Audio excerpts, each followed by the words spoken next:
before we look at some examples, I want to make an important remark. Cauchy's theorem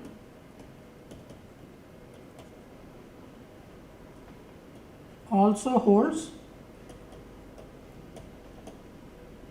when G is not abelian. So you remove the word abelian in the theorem. So G is a finite group and P is a prime number that divides order of G, then G contains an element of order P. This is also true. Okay, this requires more machinery to prove, and we do this later in the course. So after I develop more machinery required to prove this, we will prove this. In fact, we will prove what are called silo theorems, which contain this and which in fact say much more. So let me give you quickly an example to illustrate the fact that P needs to be a prime number in the theorem. Consider the group. So I am going to consider a few 2 by 2 matrices. So 1 0 0 1, minus 1 0 0 minus 1, 1 0 0 minus 1, minus 1 0 0 1. So G is a group of order 4. Okay, so G is a subgroup of, so here the operation is multiplication. So G is a subgroup of GL2R. So I want, and remember these are all, note that these are all invertible matrices. They have all determinant 1 or minus 1. So they are invertible matrices, so it's a subgroup of GL2. And the fact that it's a subgroup is clear. I will give these names. So just for ease of working with this, let's call this E, let's call this A1, let's call this A2, let's call this A3. So G is identity element, I am calling E, right? What is A1 squared? A1 squared is E, that is this matrix multiplied with itself. That is same as A2 squared, that is same as A3 squared. What is A1, A2? Okay, that is if you multiply these two matrices, you will see that it's easy to see that it's A3. A1, A3 is A2, A2, A3 is A1. So this is the entire group structure on this. The data multiplication table is completely given by this. So G is an order group 4 group. So G is an abelian group, of course.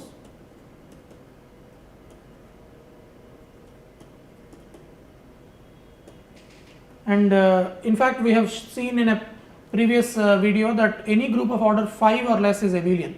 So this is certainly abelian, and you can see that from I should have written this, that is same as A3 A1. Okay, so that's easily verifiable from the given format. So these matrices are given, you multiply the matrices. If you do not know the matrix theory to see that how to multiply matrices and so on, don't worry about it. Just think of G as a group like this with these operations, with this multiplication table. A1, A2, A3 all have, G has one element of order 1,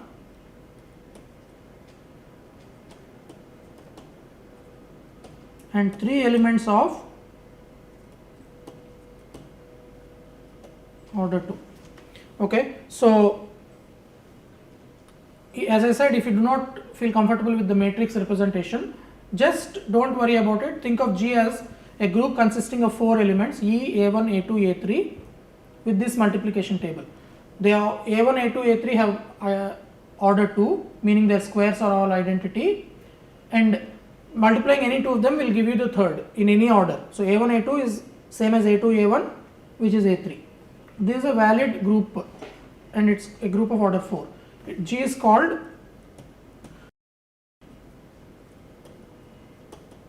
Klein 4 group.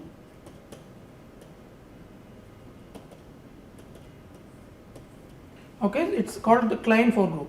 Is it cyclic?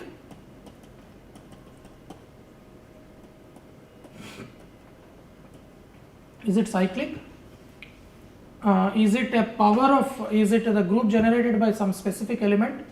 It's not, right? Because it's certainly not the group generated by E. Is it the group generated by A1? No, because A1 squared is identity. So the group generated by A1 is just EA1. Similarly, the group generated by A2 is EA2, because A2 also has order 2, and same with A3. So it's not cyclic because it has no element of order 4, right? In order for a group of order 4 to be cyclic, it must contain an element of order 4. In this case, it does not. So this is another group of order 4. We have seen that there is a group of order 4, namely the cyclic group of order 4.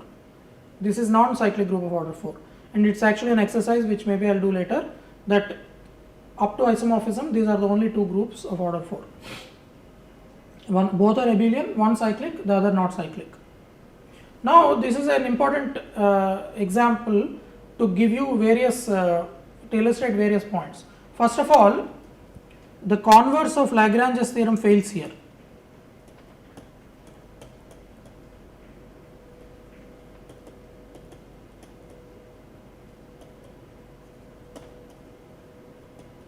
Right, the converse of Lagrange's theorem. What is Lagrange's theorem? If an element in a group, the order of an element divides the order of the group. On the other hand, here 4 divides order of G, which is of course 4, but G has no element of order 4. Similarly,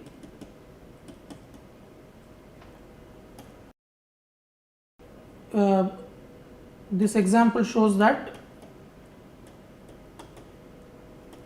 P in Cauchy's theorem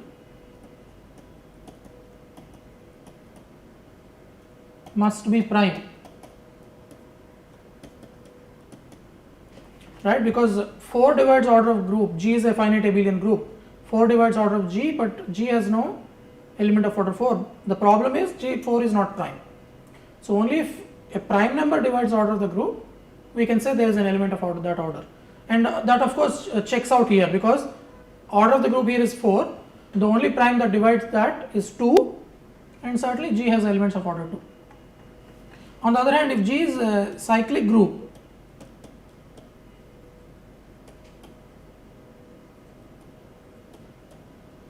of order 4, say G is 1a squared a cubed, then also G has an element of order 4 or element of order 2 in, namely, so Cauchy's theorem applies to this and says that if 2 divides 4, 2 is a prime number, it must have an element of order 2. So it does, because it's a squared. So in this case there is only one element of order 2, because order of a as well as order of a squared, order of a cubed is 2, is 4 rather, order of a squared is 2, order of e, let's call this element e, order of e is 1. So the cyclic group of order 4 has one element of order 1, one element of order 2, two elements of order 4. Whereas the Klein 4 group has one element of order 1, three elements of order 2. There is always an element of order 2 in a group of order 4 by Cauchy's theorem, in an abelian group of order 4. But of course every group of order 4 is abelian, so there is no need to separately say abelian. But Cauchy's theorem now says that if you have an order 10 abelian group, it must have an order 2 element and an order 5 element. So here I am doing problems problem 1. So let's start with a couple of very easy problems just to get started. So let's say G is a cyclic group.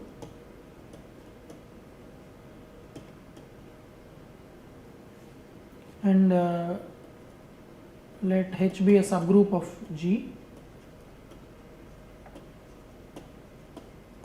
Then G mod H is cyclic. Okay, so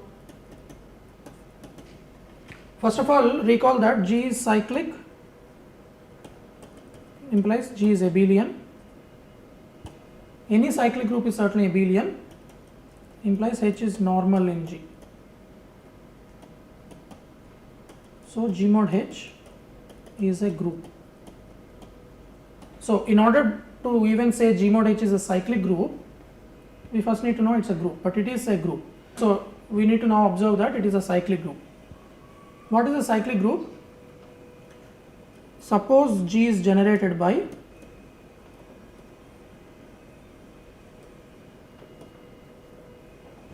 A. So G is equal to A power n belongs to Z.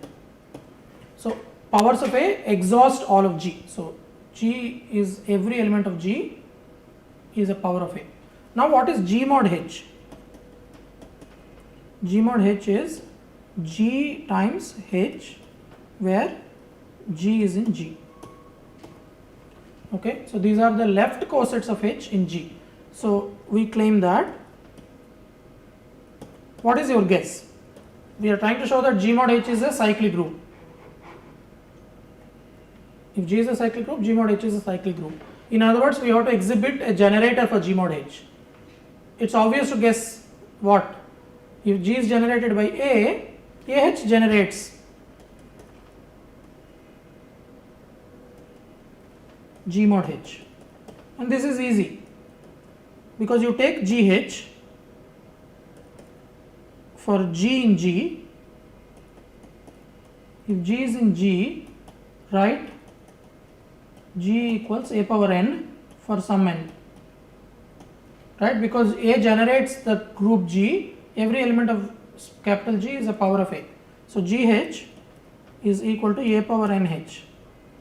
But by the operations of cosets, this is just A power AH power n. So G mod H is equal to AH power n belongs to Z. Of course, we are not saying that they are all distinct elements. Some of them will collapse. If it's a finite group, for example, they will collapse. But that's irrelevant here. G mod H is generated by AH. So this is the solution. So if G is cyclic, then G mod H is cyclic. And in fact, the coset of the element generator generates the quotient group. Let's do one more problem which is very similar and also very easy. If G is abelian, H a subgroup of G, show that G mod H is abelian. Okay, so as I said, this is also extremely easy.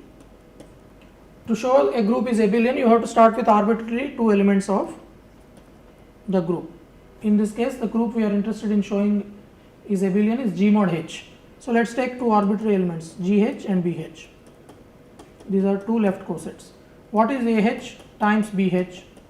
By definition of the group operation on the quotient group, this is ABH. But AB is equal to BA because your group is abelian, and this is same as AH. Okay, so this is okay. So this is also a trivial exercise. Let's do one more interesting exercise. This is slightly more work, so more interesting. Suppose G, so let ZG be the center of, okay, if G mod the center is cyclic, show that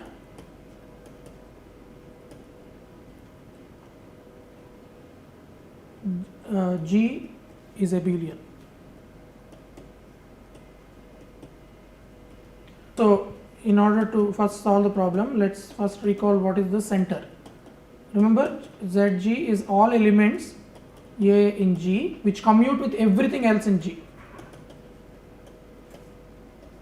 So A in G such that A G equals GA for all G in G, right? So this is the center. So now we are assuming that G mod Zg is cyclic and we want to show G is abelian. Okay, so in order to show abelianness, as in the previous problem, we have to take two arbitrary elements, and to show, we want to show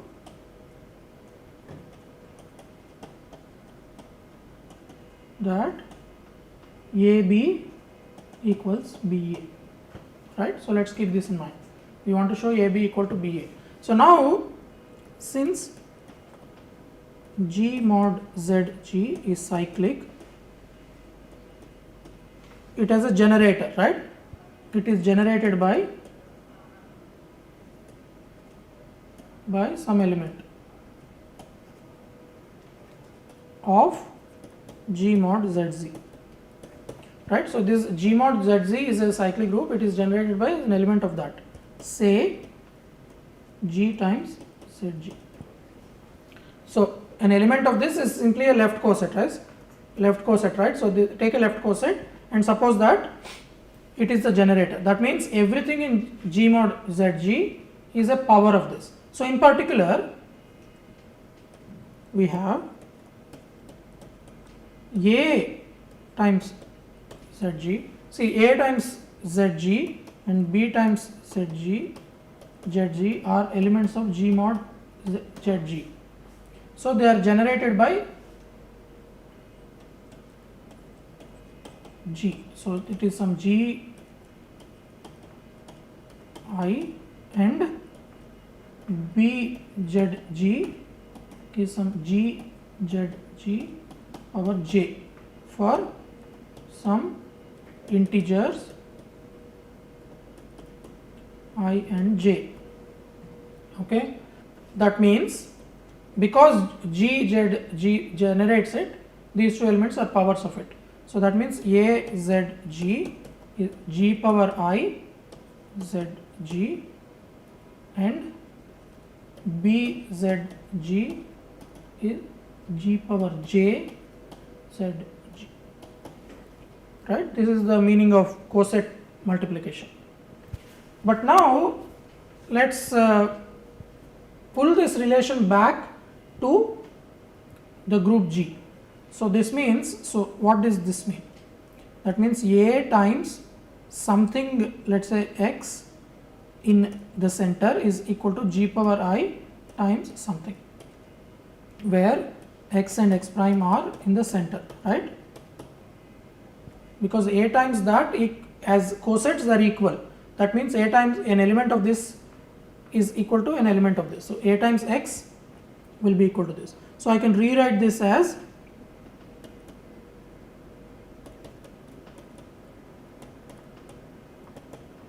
A equals Gi power x for some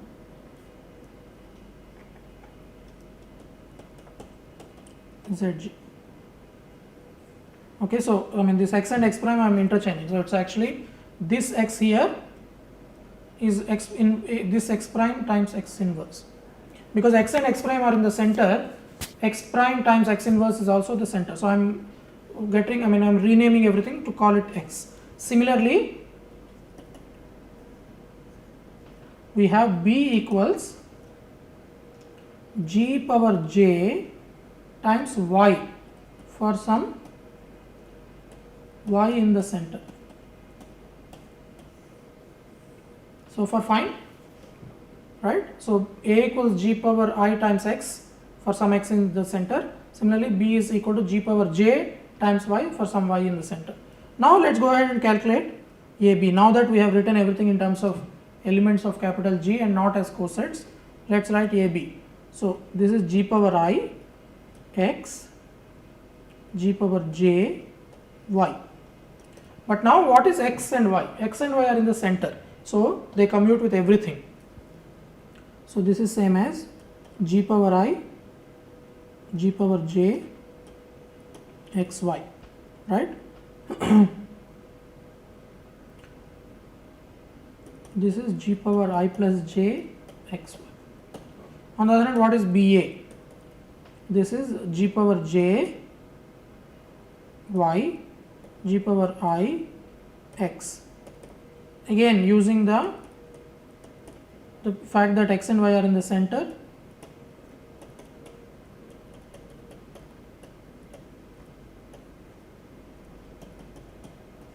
so AB equals BU. So I am using the fact that g power I times g power j is g power I plus j, and x and y are in the center. So this shows that because A and B were arbitrary elements of the group and they commute, G is abelian. Okay, so if G mod the center is abelian, sorry, if the G mod the center is cyclic, G is abelian. So the next problem,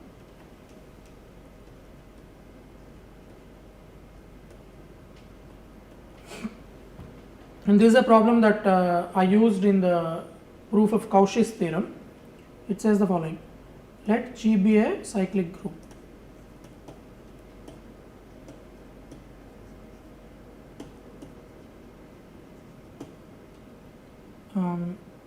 Suppose that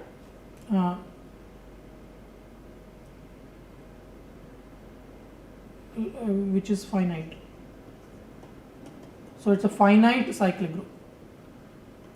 Suppose that M divides, M is a positive integer. Suppose that M is a positive integer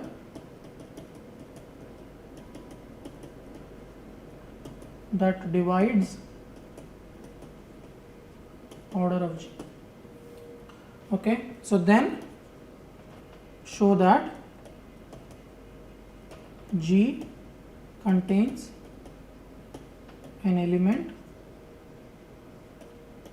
of order M. So that is the problem. So solution. So this is problem 4, I think. Okay. Solution is the following. So suppose G is generated by, suppose that G is generated by A, right? So G is a finite cyclic group, right? So G must be of the form E A squared A power n minus 1, where n is the order of A as well as the order of the group, right? So G is like this. G has n elements and order of A is n. And if M divides n, consider the element A power n by m. Okay, so consider this element A power n by m. See that because m divides n and m is a positive integer, remember m is a positive integer, n by m is also an integer. So A power n by m is a valid element of the group. It's A multiplied with itself n by m times. So A power n by m power m is of course A power n, which is identity. Remember, as I have repeatedly said in the past, you can apply the usual exponential rules to group operations. So A power n by m, so if you call this element B, B power m is E. So B power m is E. Can we say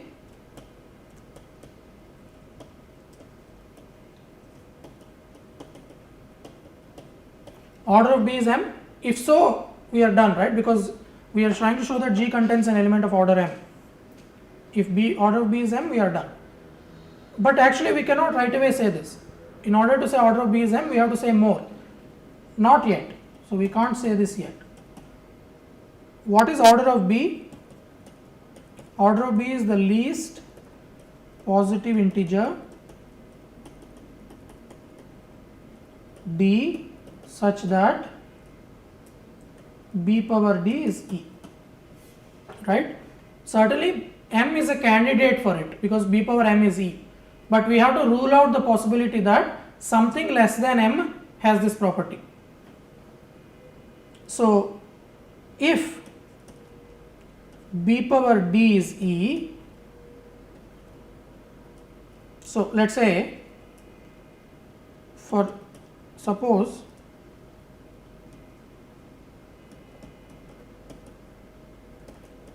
for some d less than m we have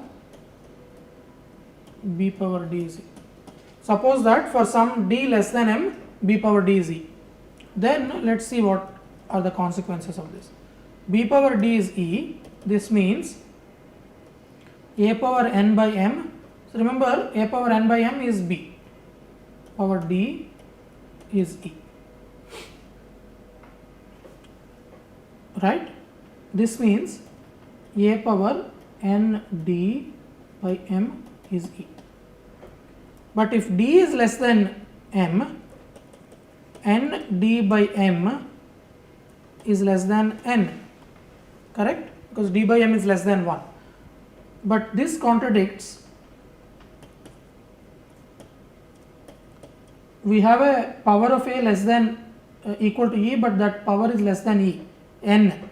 We have a contradiction. We have contradicted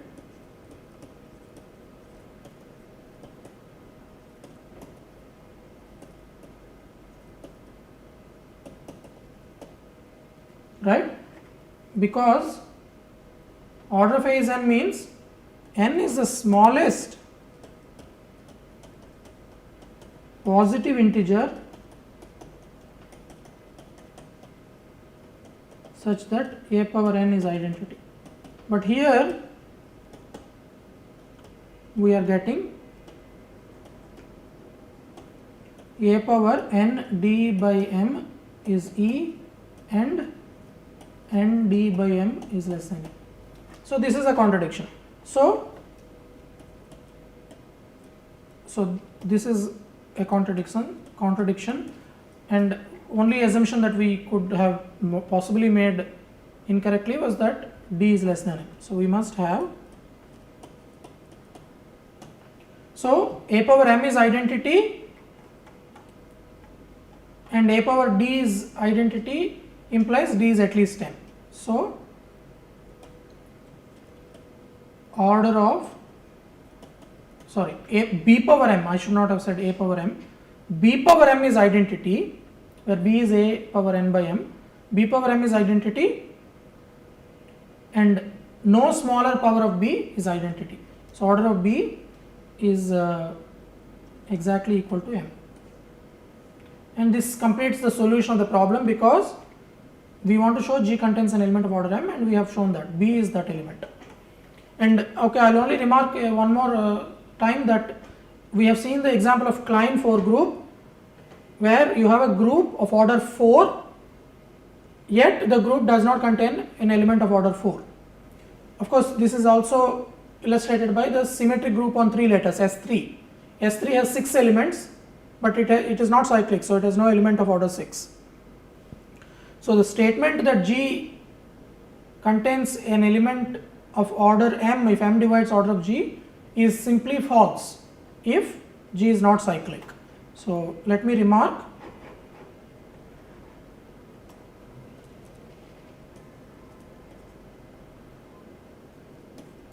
it is crucial that we assume G cyclic in this problem.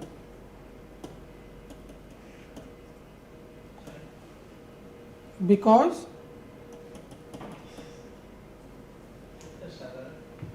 example, take G to be the Klein 4 group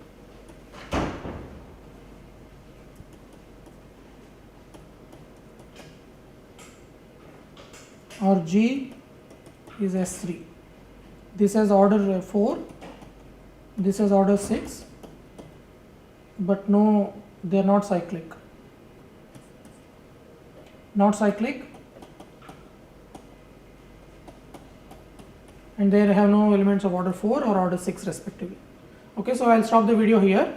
Hopefully these problems gave you some idea of how to apply various results that we have learned, and you should try to do more exercises that I've been giving in the videos using these ideas. Thank you.